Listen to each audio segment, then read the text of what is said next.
በመምህራችን በተክለ ዮሴፍ በዝራችን በግብረ ምሕረት በሀገራችን በኢትዮጵያ በምንኖርባት አሜሪካ እዚህ በተሰበሰብነው ሕዝብ ላይ ይሁን።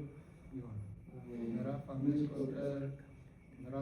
ቁጥር 11 እስከ ፍጻሜ እግዚአብሔርን ቸርነቱን እሱ መፍራትንም ስለምናውቅ ሰውን እናሳምናለን።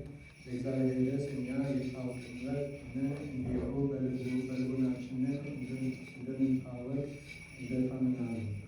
በዚህም ደግሞ በእናንተ ዘንድ ራሳችንን የምናመሰግን አይደለም፣ ግን ምክንያት እንሰጣችኋለን። እኛ እንደምንመካባቸው እናንተም በእኛ እንደምትመኩ ክብር ሳይሉ በሰው ይመስል የሚመኩ ሰዎች ዘንድ መመለሻ ይሁናችሁ። እኛማ ሰነፎች በመሆን እኮ ሰነፍናችን በእግዚአብሔር ዘንድ ነው። አዋቂዎች በመሆንም አዋቂነታችን በእናንተ ነው። የክርስቶስ ፍቅር በዚህ ሀሳብ እንደሚጸና ያደርገናልና። አንዱ ስለ ሁሉ ቤዛ ሞቷልና፣ ሁሉ ፈጽሞ ስለ ሞተ እርሱ ስለ ሁሉ ቤዛ ሆኖ ሞተ። በሕይወት የሚኖሩትን የራሳቸው የሚኖሩ እንዳይሆኑ ስለ እነርሱ ቤዛ ሆነ። የሞተው የተነሳውን በዚያ እንጂ።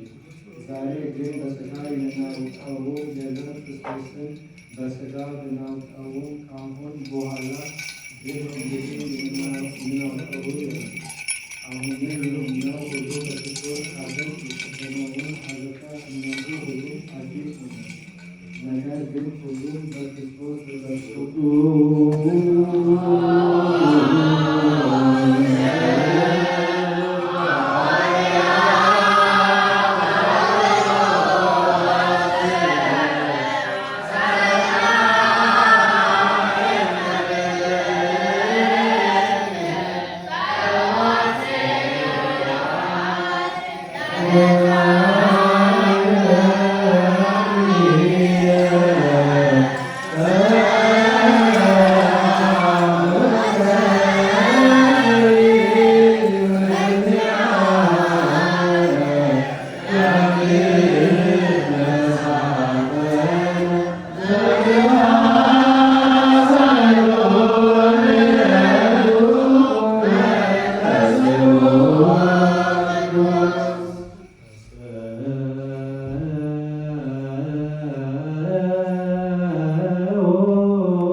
ወንድማችን ቄጦስ ስለተጻፈ እግዚአብሔር በእውቀት ስለሰጠ ይህን ነገር በተናገረበት መጽሐፍ ሁሉ እንዳለ የታወቀ ሰው በተናገረ ያስተውሉ ያልተማሩ የማያስተውል ግን የመጽሐፉ ቃል ይለወጣል። ብዙዎች መጽሐፍ እንደ ክህደት እንደለወጣችሁ ያጠፋሉ።